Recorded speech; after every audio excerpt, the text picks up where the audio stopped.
Good afternoon, and thanks for having us in. We have an update on a story we told you about in our investigation into missing and murdered Indigenous people. The Winner woman who shot and killed Shaughnessy Gary is headed to federal prison. 21-year-old Sativa Looking Cloud recently pleaded guilty to murder and burglary for the February 2022 crime.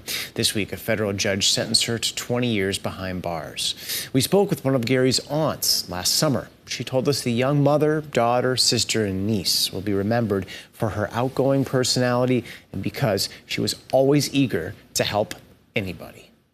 In Sturgis, traffic will be detoured on Otter Road around the work zone between Banneker Road and Raccoon Road tomorrow. This closure is part of a three-phase construction project to build a new sidewalk along Banneker Road and Otter Road. The project is anticipated to be complete by mid-June of this year. The suddenly warmer weather has people eager to put tomatoes, peas, and peppers into the ground. Landscape garden centers in Sioux Falls has seen a boost in business since the calendar turned to May and will only get busier in the days leading up to Mother's Day. Owner Eric Helen says the weather has actually been working in favor in recent weeks. The nice thing about this spring so far, it's been gradual. We had a gradual thaw. Now we're having a gradual warm up. So it's really helping things acclimate. We'll tell you how the business has managed to keep up with demand tonight on KELOLAND News. Ideal weather for tending to the garden out there, Scott, but before too long we might need an umbrella if you stay outside, right? You can do that right now. Make sure you grab the umbrella. I have my garden in. I cut the grass this morning. Lo and behold, it's raining in Sioux Falls. Wow, okay. Your plan worked like a charm. It did. Let's go and show you what's going on. Satellite and radar. We do have the showers across eastern South Dakota. They are moving to the east. Some stronger weather to our south into southern Nebraska, maybe northern Kansas. They are already looking at severe thunderstorm watches and a couple of warnings with that complex of storms. While we are looking at more or less just some showers moving through. Every now and then we do get a rumble of thunder with an isolated thunder shower. We've had a couple of those into northeastern South Dakota, just to the west and northwest of Webster. That is lifting to the north and to the northwest. While across southeastern KELOLAND, we do have a couple of showers going from DeSmet near Brookings and to the south, including Sioux Falls.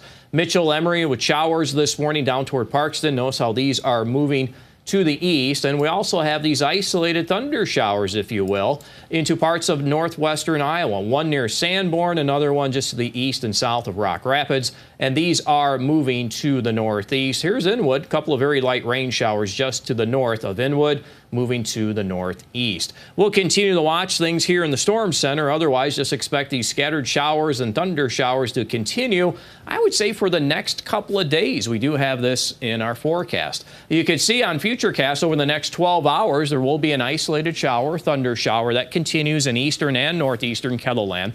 As we hit the later part of the afternoon, get into the maximum heating of the day, we can see another round of showers and thunderstorms try to extend from Pierre to the southwest, and we'll see how long those hold together as we go through the evening.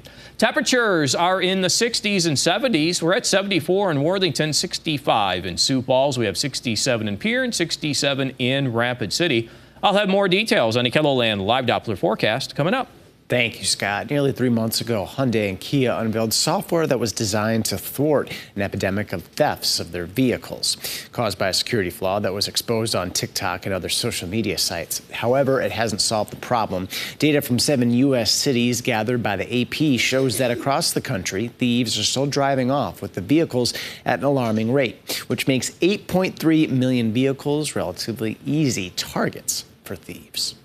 The White House and Congress could strike a deal to raise the nation's debt ceiling in exchange for budget cuts, or they could agree to a stopgap measure to keep paying America's bills while negotiations continue.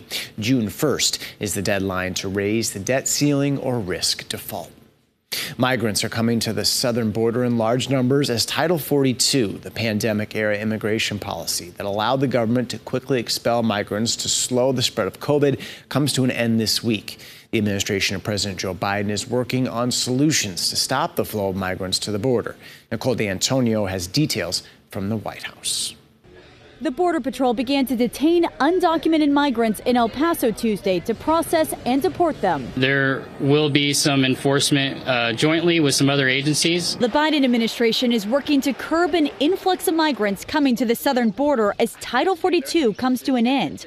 President Biden addressed the issue in a phone call with Mexico's president. We have multiple agencies and multiple countries working together to humanely manage the border when Title 42 public health order lifts on Thursday. CBS News has learned the Biden administration is working to finalize a new regulation which would replace Title 42 and allow for the quick expulsion of migrants apprehended at the border. The regulation would disqualify migrants from asylum if they failed to request it in another country on their way to the U.S. It would bar most non-Mexican migrants from asylum if they enter the U.S. without permission. Violating the rules would result in swift deportation, a 5-year ban on entering the U.S., and potential criminal prosecution if they do so. We are confident that with the tools that we have in front of us, that we are doing everything that we can. Border officials say they apprehended more than 26,000 migrants over a 72-hour period over the weekend. Nicole D'Antonio, CBS News, the White House. The Pentagon says 1,500 troops will arrive at the border tomorrow to perform clerical tasks to free up Border Patrol officers to return to the field.